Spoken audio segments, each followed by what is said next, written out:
ಇಲ್ಲ ಅಂತ.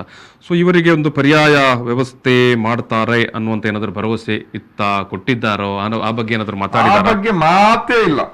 ಇದು ಈ ಹಿಂದೆ ಶಾಸಕರು ಲೋಬೋ ಅವರಿದ್ದಾಗ ಅವರು ಈ ರೀತಿಯಾದಂತಹ ಒಂದು ಪ್ರಾಜೆಕ್ಟ್ ಇಲ್ಲಿ ಬರಬೇಕು ಅನ್ನುವಂಥದ್ದು ಅವರ ಕಣ್ಣಲ್ಲಿ ಅವರ ಇದರಲ್ಲಿ ಇತ್ತು.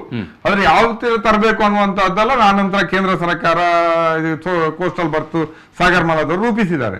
ಅಲ್ಲಿ ಇದು ಬರುವಂತ ಸಂದರ್ಭದಲ್ಲಿ ಅವರು ಇಲ್ಲಿಯ ಜನರ ಜೊತೆ ಯಾವ ಚರ್ಚೆಯನ್ನು ಕೂಡ ಮಾಡಿಲ್ಲ.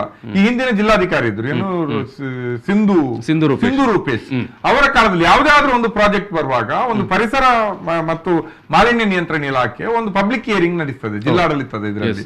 ಆ ರೀತಿಯಾದದ್ದು ಓಪನ್. ಅದಕ್ಕಿಂತ 15 ದಿವಸ ಮುಂಚಿತವಾಗಿ ಎಲ್ಲಾ ಕಡೆ ಮಾಹಿತಿ ಕೊಡಬೇಕು. ಆ ಊರಿನ ದೇವಸ್ಥಾನಗಳು, ಮಸೀದಿಗಳು, ಸರ್ಕಾರಿ ಕಚೇರಿಗಳು, ಜನ ಸೇರುವಂತ ಜಾಗಗಳಲ್ಲಿ ಆ ಮೀಟಿಂಗ್ಗೆ ಸಂಬಂಧಪಟ್ಟಂತ ಒಂದು ಅನೌನ್ಸ್ಮೆಂಟ್ ನಾಗರಿಕರಿಗೆ ಮತ್ತು ಯೋಜನೆಯ ಡಾಕ್ಯುಮೆಂಟ್ ಆ ಪ್ರದೇಶದಲ್ಲಿ ಲಭ್ಯ ಇರಬೇಕು ಜನರಿಗೆ ನೋಡ್ಲಿಕ್ಕೆ. ಇಲ್ಲಿ ಆ ರೀತಿ ಏನು ಮಾಡದೆ ಕದ್ದು ಮುಚ್ಚಿ ಪಬ್ಲಿಕ್ ಹಿಯರಿಂಗ್ ಮಾಡಿದ್ದಾರೆ. ಊರಿನ ಕೆಲವು ಆಯ್ದ ನಾಯಕರನ್ನಷ್ಟೇ ಇನ್ವೈಟ್ ಮಾಡಿ ಸಭೆ ನಡೆಸಿದ್ದಾರೆ. ಆ ಸಭೆಯಲ್ಲಿಯೂ ಕೂಡ ಹೋದವರು ಇದನ್ನು ಜನರಿಗೆ ಮಾಹಿತಿ ಇಲ್ಲ ಅನ್ನೋದನ್ನ ಬಹಳ ಸ್ಪಷ್ಟವಾಗಿ ಹೇಳಿದ್ದಾರೆ. ಅದು ಈಗ RTL ನಾವು ನೋಡುವಾಗ ಅದರಲ್ಲೆಲ್ಲ ಗೊತ್ತಾಗ್ತದೆ. ಆ ರೀತಿ ಪಬ್ಲಿಕ್ ಹಿಯರಿಂಗ್ ಕದ್ದು ಮುಚ್ಚಿ ಮಾಡಿದ್ದಾರೆ. ನಿಯಮಗಳು ಬೇರೆ ನಾವು ಮಾಡಿದೀವಿ ಅಂತ ತೋರಿಸ್ಲಿಕ್ಕೆ. ಮತ್ತೆ ಇನ್ನೊಂದು ಪ್ರಾಜೆಕ್ಟ್ ಬರುವಾಗ ಅದರಲ್ಲಿ ಸಂತ್ರಸ್ತರಾಗುವಂತವರಿಗೆ ಒಂದು ನೋಟಿಸ್ ಕೊಡುವಂತವ್ರು, ಅಲ್ಲಿ ವಸತಿ ಇರುವವರು, ಉದ್ಯೋಗ ಮಾಡ್ತಾ ಇರುವವರು, ವ್ಯಾಪಾರ ಮಾಡುವ ನೋಟಿಸ್ ಕೊಡ್ಬೇಕು. ನೋಟಿಸ್ ಕೊಟ್ಟವರ ಆ ಆಕ್ಷೇಪಗಳನ್ನ ಕೇಳಬೇಕು. ಮತ್ತೆ ಅವರಿಗೆ ಪರ್ಯಾಯ ವ್ಯವಸ್ಥೆ ಏನ್ ಮಾಡ್ತಾರೆ ಅನ್ನುವಂಥದ್ದನ್ನು ಹೇಳ್ಬೇಕು. ಅದನ್ನು ಕೂಡ ಮಾಡಿಲ್ಲ.